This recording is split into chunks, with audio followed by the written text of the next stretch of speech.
අපේ අභියෝගාත්මක ගමන ආරම්භ වෙන්නේ කොළඹ බදුල්ල ප්‍රධාන මාර්ගයේ සබරගමුවට අයිති බඹහින්න මංසන්දියෙන්. මෙතන සිටන අපි පිවිසෙන්නේ පසකින් සිහිල් දියධාරාවන් ගලා යන සදාහරිත කඳු වැටි වලින් මැදි වූ සුන්දරම සුන්දර නන්පේරියල් වතුයාය වෙතට.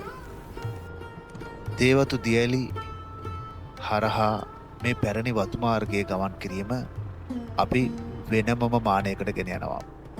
නන්පේරියල් මාර්ගය කියන්නේ ලංකා ඉතිහාසයේ අලංකාර සහ අභියෝගය මුසු පුදුම සහගත මාවතක්.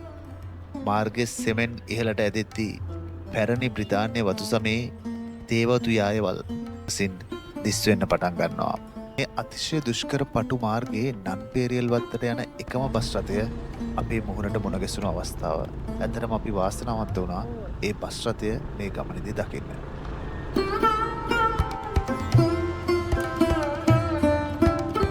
මග දෙපස හමු වෙන මේ කුඩා දියපාරවල් ඇත්තටම ගමන විචිත්‍රත්වය තවත් වැඩි කළා.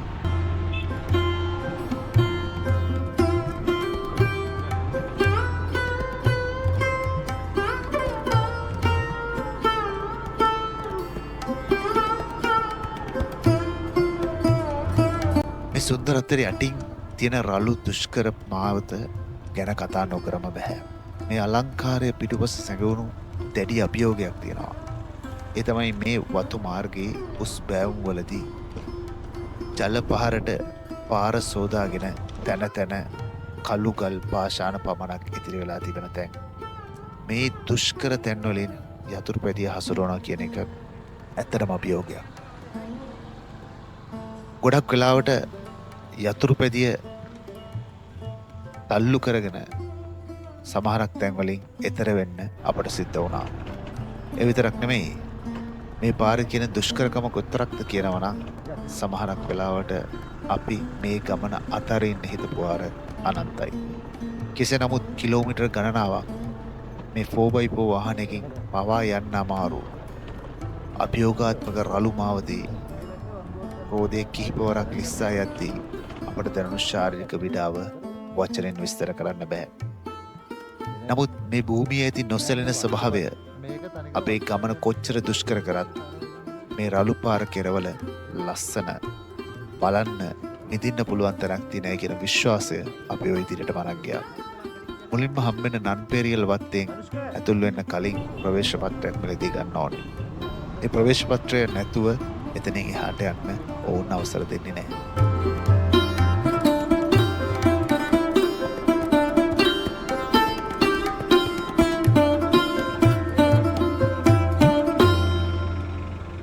මේ දුෂ්කර ගමනේ අවසාන ඉලක්කය වන්නේ මුහුදු මට්ටමේ සිට අඩි 5000ක් නැත්නම් මීටර් 1530ක් පමණ ඉහළින් පිහිටි නන්පේරියල් වතුයායේ 23 වෙනි සුවිශේෂී වංගෝවන බේකර්ස් බෙඩ් එක.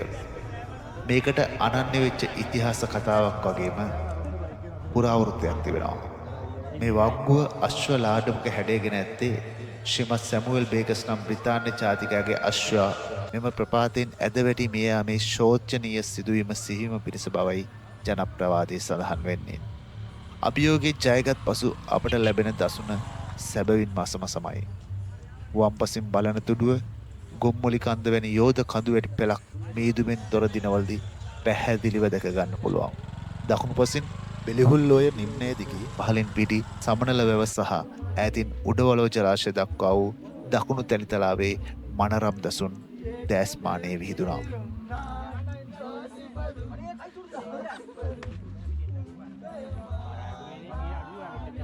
බොහෝ විට මිහිදුමෙන් වැසී ඇති හෝඩ් තැන්නි කඳු වැටිය යාන්තමට ඔබට බලාගන්න වාසනාව උදා වෙන්නත් පුළුවන්. මේ සදාකාලික සුන්දරත්වය සහ විඩාව එකට මුසුණු බේකර්ස් බෙඩ් වෙත අපගේ පළමු දින අභියෝගයේ ජයගෙන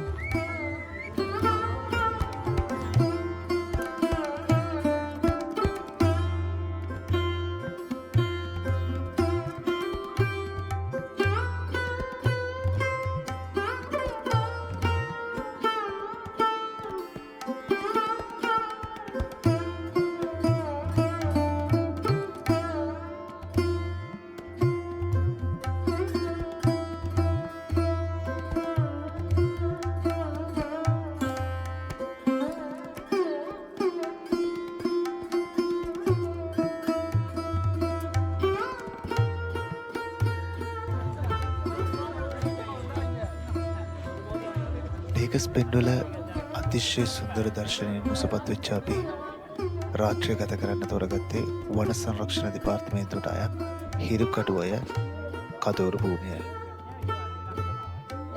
ඇත්ත වශයෙන්ම කියනවා නම් ස්වභාව සෞන්දර්යයේ අපූර්ව නිමවක් හැටියට මේ හිරුකඩුවය කදෝරු භූමිය හඳුන්වන්න පුළුවන්.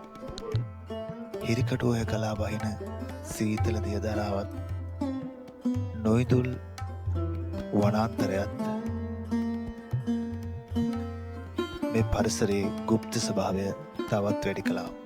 විතරක් මේ හාත්පසින් විහිදුණු මහා කඳු වැඩි හේතුවෙන් මේ ස්ථානයේ අඳුරු වී තිබුණා. ඉතින් දිවා කාලේ පවා අධික සීතලක් මේ ස්ථානයේ දකින්නට පුළුවන්.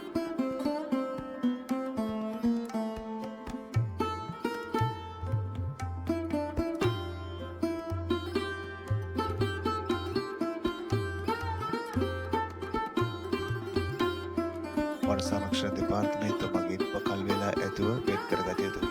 එහිදී ඔබගේ සහයට නිලධාරියෙක් ඔවුන් විසින් යොදවනවා. මේ වීඩියෝ එක ඉවර වෙනකම් බැලුවොත් ඔබට මා කියනවට වඩා මේ ස්ථානයේ සුන්දරත්වය දැසින් දැක ගැනීමට අවස්ථාව ලැබේ.